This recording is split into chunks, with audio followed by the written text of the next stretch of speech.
This episode is all about Gothic classical music. I'll be ranking my top 10 favourite works and why you should check them out.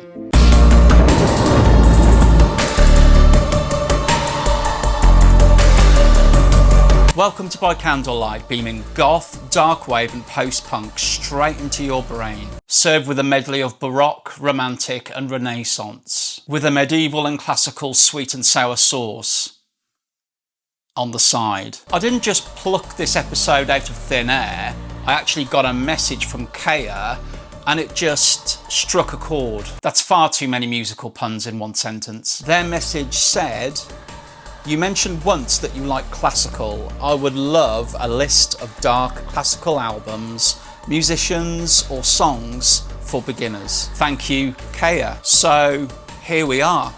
This isn't a classical music channel, but there are some wonderfully dark pieces of music out there that are definitely worth your attention. And I've been into classical music since secondary school, and obviously I'm using the term classical generally to refer to all musical eras, right from medieval through to modern. And I had a wonderfully inspiring teacher at school, and she really ignited a love of music that led me right through into my degree and beyond. She actually recommended that I start with Vivaldi's Four Seasons. She didn't mention a specific interpretation, so I just went out and bought the first copy that I saw, which was the Nigel Kennedy version. Bizarrely, he has a residency in my hometown, and I very recently went to see him at the local theatre to watch him perform the Four Seasons. But it's the term interpretation that I just want to touch on.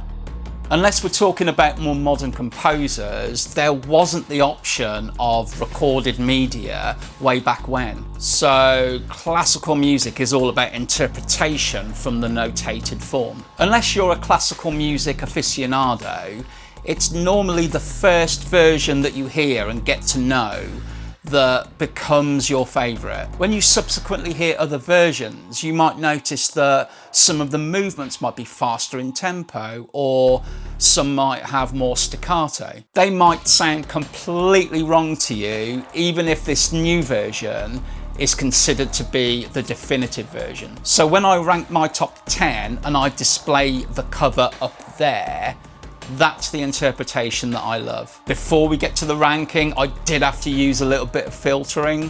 One, the pieces had to be of a dark and gothic nature to fulfill the wants and needs of this channel. If I was to make a list of favourite classical works without that theme or filter, the list might look a little bit different. For example, my favourite classical works of all time has to be Rachmaninoff's Piano Concerto No. 2 in C minor, but that is not on this ranking. 2, they had to be complete works, so it's easy for me to throw in O Fortuna from Carmina Burana or Mussorgsky's A Night on Bear Mountain and just walk away. But no, that would be too easy. So yeah, some of these complete works may have lighter moments in them, but that's only so they could fit the classical music era that they were written in. That was the end of my filtering, so let's get going. At 10, String Quartet No. 8 in C minor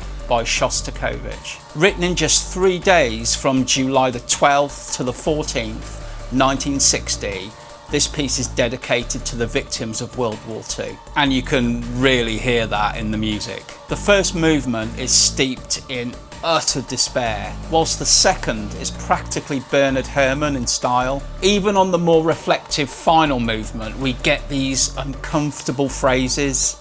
Apparently, when Shostakovich himself heard a rendition of this by the Borodin Quartet, he was moved to tears, which is why it's my chosen version of this. However, this piece does exude war, albeit from an obvious anti-standpoint. Therefore, I'm not always in the mood to listen to it, hence its position at number 10. My position 9 would normally rank at position 3 on a general classical music ranking, but Here I have Gorecki's Symphony No. 3, or the Symphony of Sorrowful Songs. This symphony does have connections to a world tragedy that I'm not going to talk about here. It's slow, intense, and features one of the most beautiful soprano parts I have ever heard. In line with its subject matter, the first movement begins in the pit of absolute despair. However, as the movement progresses, it slowly lifts itself up into the air, where emotion,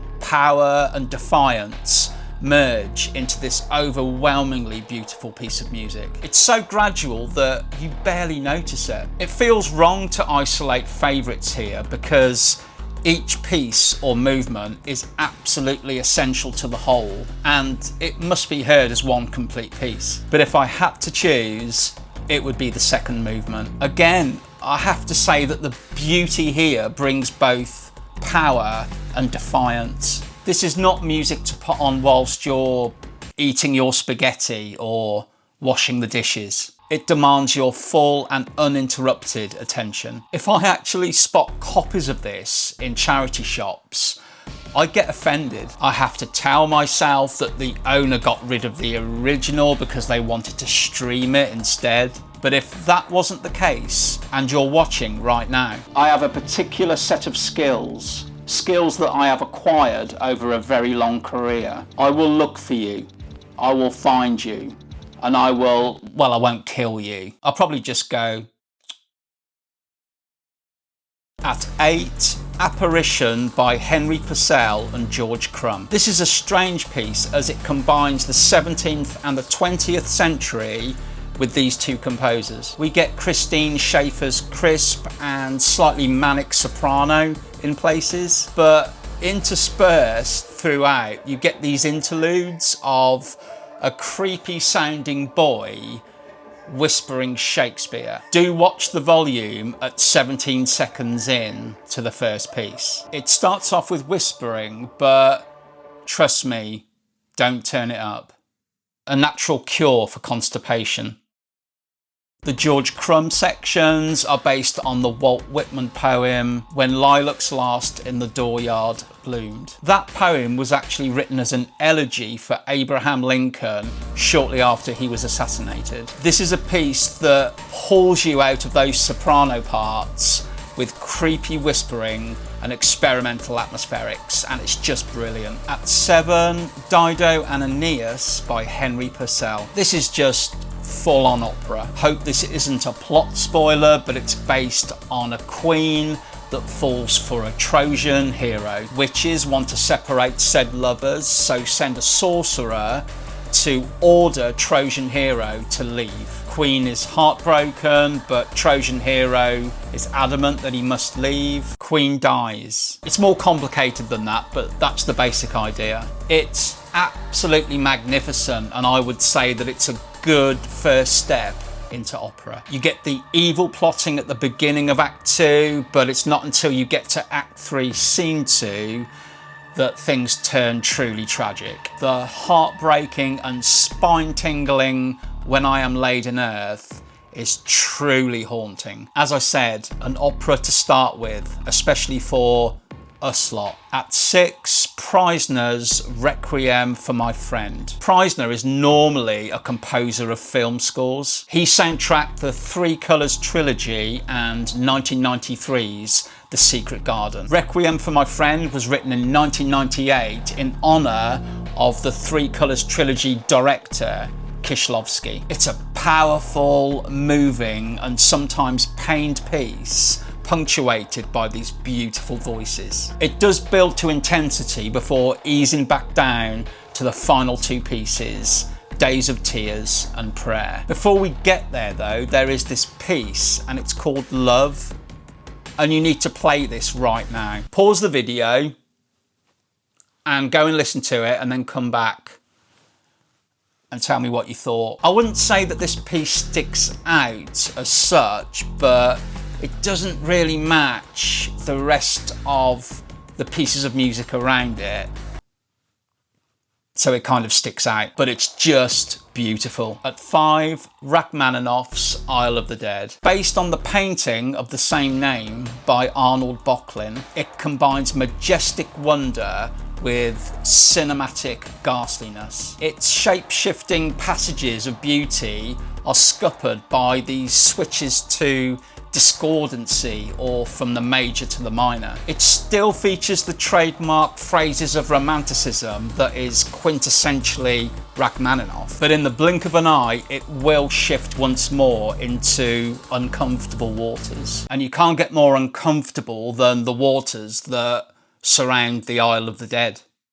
Once described as a symphonic poem, it's easy to see why. As each phrase goes by, you can really picture that boat as it slowly makes its way to the intimidating isle. It's like the music is narrating the action. A phenomenal piece of music to listen to in its entirety.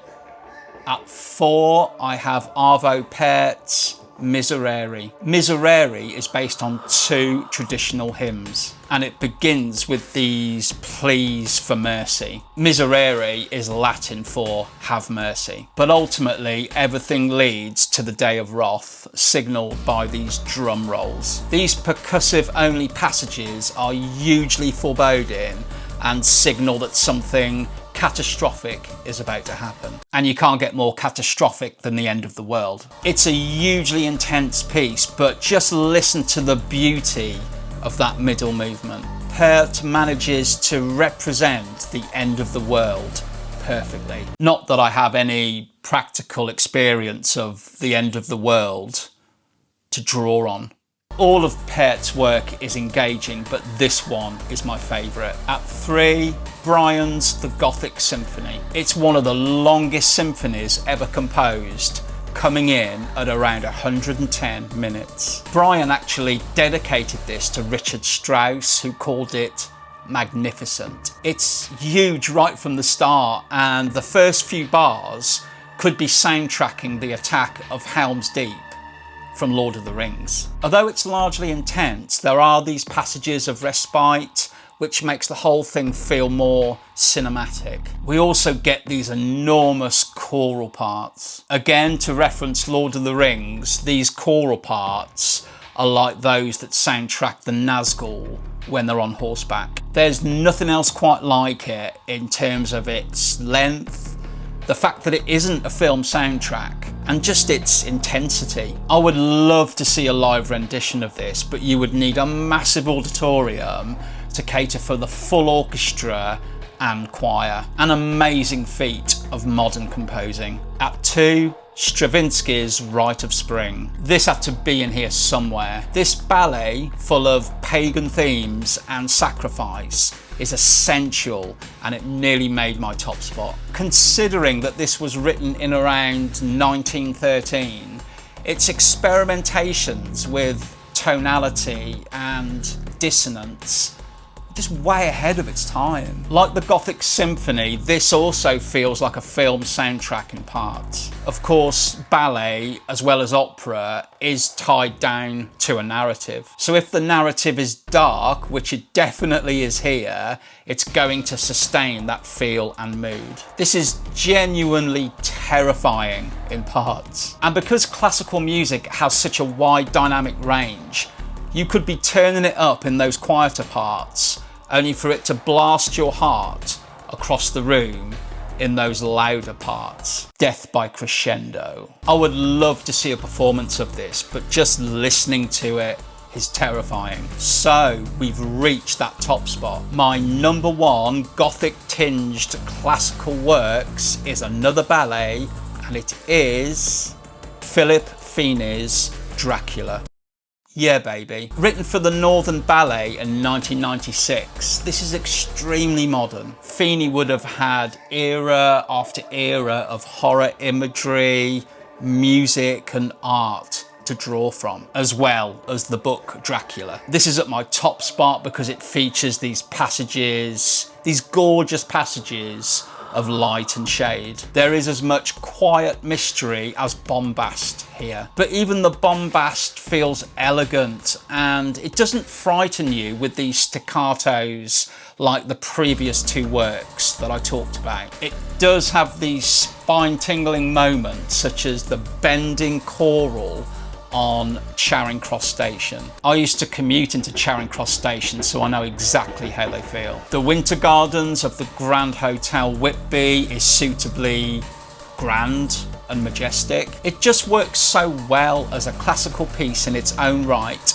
away from the visual and the theme of the ballet, as it should be really. Well, that's my top 10 gothy classical pieces. Did you know any of these? If so, share your thoughts down below. Equally, if you didn't know any of these and you subsequently go away and check them out, let me know your thoughts. And please do post your favourite dark classical pieces of music below. Until next time, see you later.